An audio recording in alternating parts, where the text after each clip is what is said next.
국내 대학에서 동성애자 커밍아웃을 한 학생들이 총학생회장에 당선되는 사례가 늘면서 동성애 문화 확산을 우려하는 목소리가 높아지고 있습니다. 명성교회의 합병 결의 후 파장이 일고 있는 가운데 소속 노회 등 목회자들이 입장을 내놨습니다.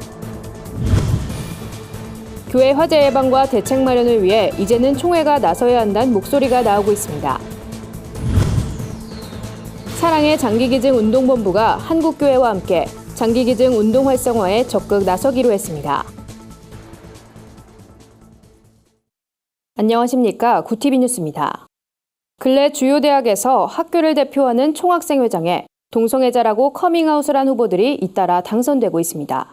대학 캠퍼스뿐 아니라 우리 사회에서 성소수자를 바라보는 인식이 크게 변화되면서 동성애 폐해를 걱정하는 목소리도 높아지는데요. 기독교계가 동성애 문제에 어떻게 대응해야 할지 짚어봤습니다. 유나미 기자입니다. 국내 동성애자 총학생회장이 처음 등장한 건 2015년이었습니다. 서울대 총학생회장으로 단독 출마했던 김보미 씨는 자신이 레즈비언임을 밝혔습니다. 당선 이후 김 씨는 성적 지향 항목을 담은 인권 가이드라인 제정에 나섰습니다. 김 씨의 당선 이후 타 대학 임원 선거에서도 성소수자라 밝히는 학생 후보들이 속속 등장했습니다. 고려대, 카이스트, 개원예술대에 이어 지난해엔 연세대 마태영 씨가 신학과 출신으로 총여학생회장에 당선돼 기독교계에 상당한 충격을 줬습니다. 최근엔 기독사립대인 성공회대에서도 동성애자 후보가 총학생회장 선거에 나섰습니다. 성공회대 백승목 총학생회장 후보는 공약으로 성중립 화장실을 설치하고 인권 가이드라인을 만들겠다고 밝혔습니다. 학내 커밍아웃이 잇따르는 세태는 동성애에 대한 젊은 층의 인식이 크게 달라졌음을 보여줍니다. 동성애자들은 인권과 평등을 내세워 개인의 성적 취향을 존중해야 한다고 주장합니다. 하지만 동성애로 발생하는 사회적 폐해는 제대로 알려지지 않고 있습니다. 실제 우리나라에서 동성 간 성관계로 발생한 에이즈 환자가 크게 늘었고 최근엔 남성 동성애자들의 성매매가 버젓이 이루어지고 있습니다. 공공연히 드러나고 있는 동성 성매매는 용돈벌이에 나선 미성년자를 그 대상으로 삼기도 합니다. 전문가들은 한국교회가 무조건 반대만을 외치기보다 동성애 폐해를 알리고 탈동성애 사역에 힘을 모으는 근본적 해결에 나서야 한다고 말합니다. 우리가 이제 동성애의 폐해, 잘못된 것들, 그런 것들을 우리 국민들한테, 특히 우리 젊은 세대에게 잘 알려서 이 동성애가 아름다운 사랑이 아니고 이게 성중독의 일종이고 또한 그것이 가져다하지 건강상의 문제, 또 정신적인 피해가 따른 것을 적극적으로 알려야 할 필요성이 있죠. 정치적, 제도적인 노력도 필요합니다. 교계는 대선을 앞두고 동성애 차별금지법 반대를 내세워 후보자들에 대한 철저한 정책 검증을 실시하겠다고 밝혔습니다. 전문가들은 타종교와의 연대와 협력을 통해 동성애 옹호 법안의 입법을 막기 위한 유권자 운동을 벌여야 한다고 주장했습니다. 구티비 뉴스 윤함입니다. 명성교회 합병 결의로 파장이 커지고 있는 가운데 명성교회 소속 노회 등 목회자들이 입장을 표명했습니다. 세습을 반대하는 서울 동남노회 목회자 모임은 명성교회의 변칙 세습 시도는 무서운 불법이라며 비난했습니다.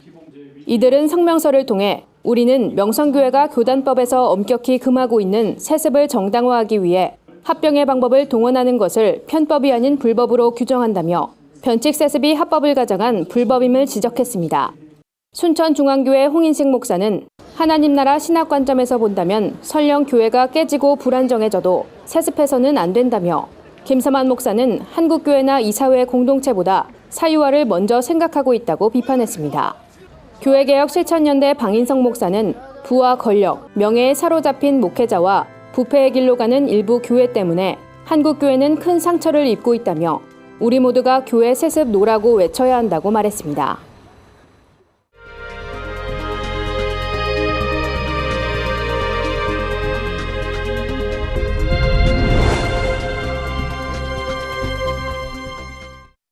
구티비 수요기획 순서입니다. 오늘은 교회 화재에 관한 마지막 순서로 화재 피해를 겪은 교회엔 어떤 도움이 필요한지 해당 목회자의 이야기를 들어봤습니다. 목회자들은 교회 복구를 지원하는 수준을 넘어 화재 예방 매뉴얼 제작 등 총회 차원의 대책이 마련돼야 한다고 입을 모았습니다. 홍희연 기자가 전해드립니다. 지난 2015년 화재 피해를 겪었던 엘림절원교회. 젊은 시절 황무지였던 이곳으로 들어와 교회 건물과 필요한 모든 집기를 손수 만들었던 김황래 목사는 사고 현장을 목격하며 참담한 심정을 느꼈습니다. 이 화재를 당할 때는 아무런 정신이 없었어요. 화재를 막을 수 있다면 뛰어들어가고 싶은 그런 심정이었습니다. 주변 이웃과 성도들의 도움으로 교회를 다시 세우긴 했지만 김 목사는 사고를 미리 예방할 수 있었다면 더 좋았을 거란 생각이 끊이질 않았다고 말했습니다. 때문에 교회를 위한 화재 예방 프로그램이 필요하다고 강조했습니다. 이처럼 화재 후에 어려움을 겪는 교회들이 많은 만큼 총회 차원의 대책 마련이 시급하다는 목소리도 나오고 있습니다. 구티비 취재 결과 한국교회 주요 교단 중 기아성 여의도 측을 제외하곤 교회 재난대응기관을 운영하거나 계획하고 있는 곳은 없었습니다. 기아성 여의도 측은 오는 5월 정기총회를 기점으로 재난대책위원회를 구성할 계획입니다. 재난에 관한 것도 앞으로 그런 대책을 문서로나 이렇게 해서 배포를 해서 좀 도움을 줘야 되지 않느냐. 화재 피해를 겪은 목회자들은 교회 화재 예방 매뉴얼을 제작해 배포하는 등의 시스템을 구축해야 한다고 강조합니다. 뿐만 아니라 피해 교회를 위해 진행하는 모금 운동 등에 한국교회 성도들이 더 적극적으로 참여해야 한다는 의견도 제기됐습니다. 구티비 뉴스 홍의연입니다. 장기기증 운동이 시작된 지 26년이 지났지만 장기기증 등록자는 전체 국민의 2.5%에 해당하는 120만 명에 불과합니다. 이런 가운데 사랑의 장기기증 운동본부는 한국교회와 협력해 장기기증 인식 개선 및 활성화에 적극 나서기로 했습니다. 사랑의 장기기증 운동본부는 14개 주요 교단과 200여 교회와 함께 한국교회 사랑의 장기기증 활성화위원회를 결성했습니다. 위원회는 설립 취지문에서 장기기증은 하나님께서 주신 세계명을 실천할 수 있는 가장 이타적인 행동이라며 예수님의 사랑을 마음에 새긴 크리스천들이 연약한 자들을 위해 생명을 나누겠다는 실천이 필요하다고 강조했습니다. 이를 위해 위원회는 장기기증 인식 개선을 위한 운동을 실시하고 장기기증인을 예우하는 문화를 조성하는 데 앞장설 계획입니다. 또 장기기증 등록자를 전 국민의 10%까지 달성시키는 데 집중하겠다고 밝혔습니다. 사랑의 장기기증 운동본부 박진탁 이사장은 미국의 경우 국민의 53%가 장기기증에 서약했다며 한국교회 성도들이 앞장서 병으로 고통받는 이웃들에게 하나님의 사랑을 전할 수 있길 소망한다고 말했습니다. 오늘의 해외 주요 뉴스를 한현희 기자가 전해드립니다.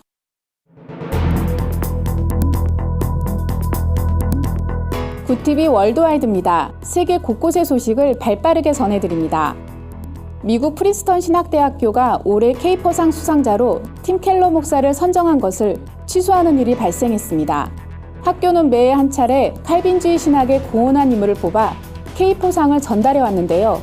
이 소식이 알려지자 학교 동문들이 팀 켈러 목사는 보수주의 신학자이자 동성애 반대에 대표적으로 앞장선 인물이라며 수상자 선정에 불만을 표시한 겁니다. 이들은 또한 그가 속한 교단도 성소수자들을 명백하게 제외하고 있다고 반대했습니다. 논란이 증폭되자 학교 측은 수상 계획을 취소했습니다. 크레이그 버니스 총장은 학교는 신학적으로 다양성과 비평이 있을 수 있는 곳이라면서도 올해 케이퍼상 수상자는 없다고 말했습니다. 지난주 영국 런던 웨스트민스터 사원 주변에서 벌어진 차량 돌진 테러로 인해 영국인들이 공포에 떨고 있습니다.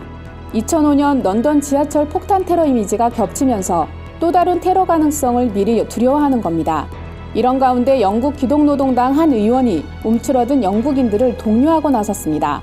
조나단 레이놀드 의원은 수요일 테러 공격으로 영국을 분열시키려는 시도는 성공하지 못할 것이라며 그들이 폭력을 사용하고 시도하려 한다면 오히려 사람들은 그로 인해 더 뭉치게 될 것이라고 말했습니다. 조나단 의원은 기독교인들은 공포에 사로잡힌 사람들을 통합하는 일에 나서야 한다며 기독교인은 예수의 긍휼과 사랑의 메시지라고 강조했습니다. 세계 최대 동영상 사이트 유튜브에 북한 TV에서 방영된 반기독교적 내용의 발레 공연이 올라와 관심을 끌었습니다. 동영상은 엄마와 아들이 평화롭게 놀고 있는 상황에서 외국인 성직자가 갑자기 등장해 평화를 깨며 시작되는데요.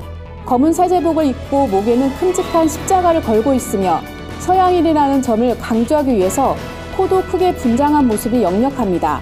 엄마는 이 성직자에게 세례를 받고 아들에게도 세례를 받도록 합니다. 하지만 그녀가 일하러 간 사이에 성직자가 돌변해 아이를 죽입니다. 영상 말미엔 잊지 말라 미제의 만행을 이란 글귀가 보입니다. 세계 기독연대 동아시아 팀 리더인 댄 로저스는 비디오의 출처는 정확히 알기는 어렵지만 이 영상이 기독교를 반대하는 북한의 끔찍한 통치 선전전이란 점은 확실하다고 전했습니다.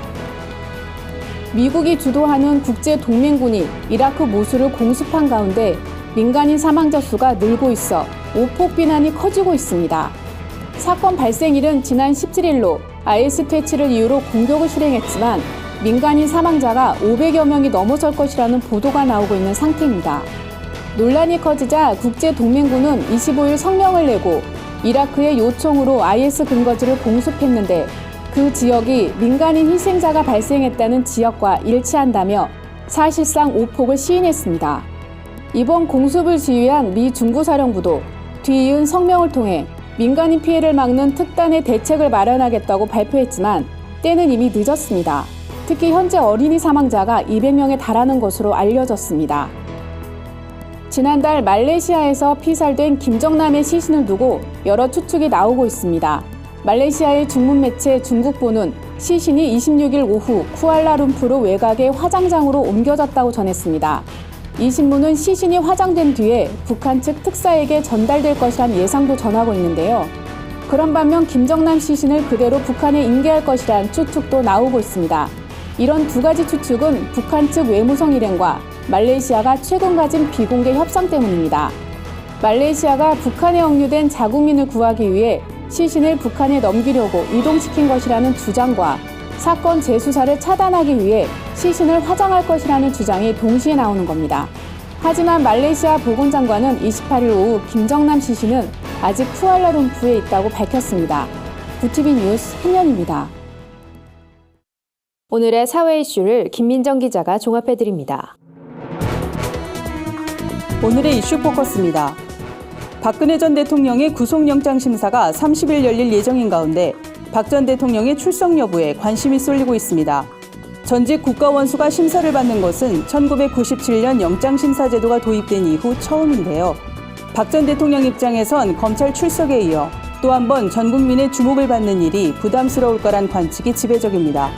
일각에선 자신의 혐의를 부인하고 있는 박 전 대통령이 정치적 저항의 의미로 출석하지 않을 거란 분석이 나오고 있고 반대로 출석해서 자신의 입장을 적극적으로 소명할 가능성도 제기되고 있습니다. 영국이 유럽연합 탈퇴, 브렉시트를 위한 협상에 들어갑니다. 지난해 6월 국민투표 이후 9개월 만입니다.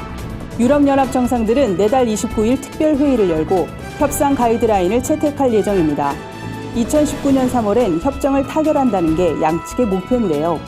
협정이 체결되더라도 이행 기간을 감안하면 완전한 브렉시트는 몇 년 뒤에야 이루어질 것으로 보입니다. 협상이 진행되는 과정에서 자유무역 협정, 국경 문제, 사법권 관할 등 풀어가야 할 쟁점도 산적해 있는데요. 협상 결과가 어떤 방향으로 가더라도 세계 질서에 상당한 영향을 미칠 것으로 전망됩니다.